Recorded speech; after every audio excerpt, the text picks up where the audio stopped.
After watching the video, I like this video. It's very informative. It gave me a different perspective on social and emotional learning and the importance of social and emotional learning from both a school and personal standpoint.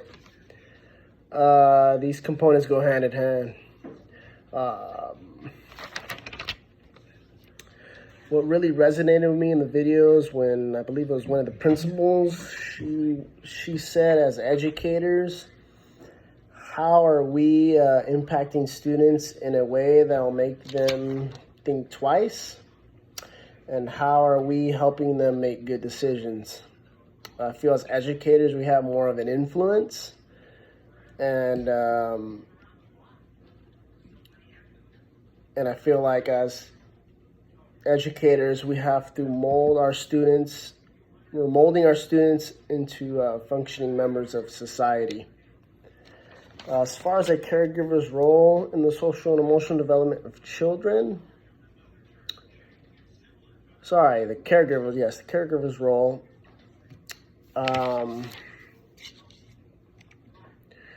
That they need to connect with the school. They need to have self-awareness and talk about their feelings with their child. They have to show their own feelings, share their own feelings, and ask about their own child's feelings. Self-management, such as teaching and modeling positive ways of managing stress, disappointment, anger. Teaching social awareness. So I believe story time, asking their children how they would feel in that character's position if they were in a similar situation. Helping develop and foster relationship skills. So develop conflict resolution skills, such as asking questions about the situation instead of giving advice. And also responsible decision making. So talking to your child about the consequences.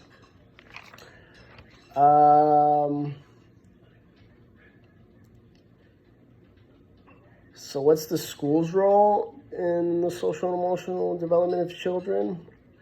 I feel that the schools give a platform for students to practice certain aspects of social and emotional learning.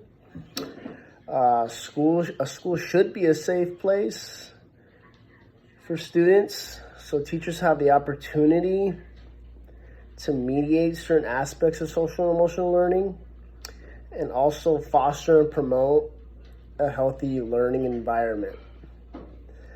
As far as the community's role in the social and emotional development of children, I feel like they should be giving more resources for parents and schools. I believe the community should put a higher emphasis on social and emotional learning. There are workshops that help parents in regards to this.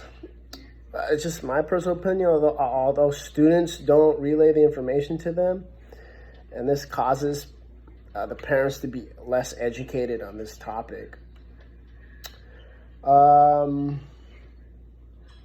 As far as my own experience, I didn't know this before watching this video, but I remember taking a conflict resolution class in middle school. Like I said, I didn't know at the time, but I did not know at the time that my school was promoting social and emotional learning. And I still use the skills that I learned from that class, and I still apply it to this day when conflict arises. I still use the certain things that I learned in that class.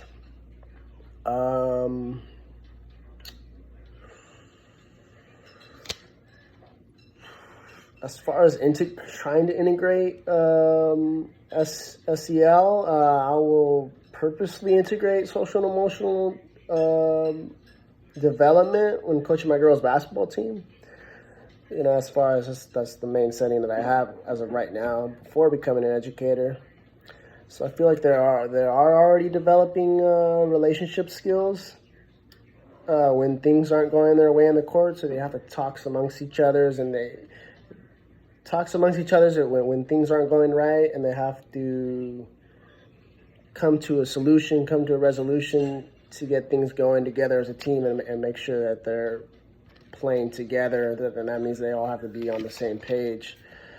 I think I can work on being more, giving them self-awareness as far as, I coach girls basketball, so talking about feelings with them, I guess more so with them, asking them how they feel, their mental health, and just giving them an opportunity, to express themselves, in a safe space.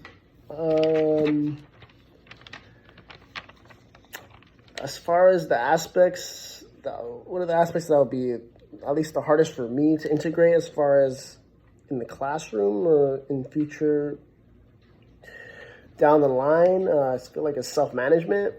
So teaching and modeling positive ways of managing stress, disappointment, anger. I'm a very emotional person. I show my emotion. I sometimes let my emotions get the best of me. So I feel that I need to, as far as coaching, control my emotions when I'm on the bench and not let little mistakes bother me and, not show it. You know what I mean? So just trying to be more, aware of my actions. And, if my players see the way that I'm reacting, then that's going to cause them to feel a certain way. And then, that will, go onto the court. But, if I hear bad noise, if I don't, as far as the classroom, if I don't hear good news or a certain student or, disappoints me or whatever, and you know what I mean, I let my emotions get the best of me, then they're going to feel like, that they did something wrong, when in reality I'm just letting my emotions get the best of me. I feel like the easiest thing that I can integrate as far as social and emotional learning is social awareness. As far as, I want to be a history teacher, so I feel that certain aspects of history, I could feel like I can relate certain points of history to get my students to relate to that time period and, get them, you know what I mean? Like, get them to, what's the word I'm looking for? Get them to question how they would feel in certain situations of a certain time period that's going on, Middle Ages or early civilization, whatever time period of history I'm talking about.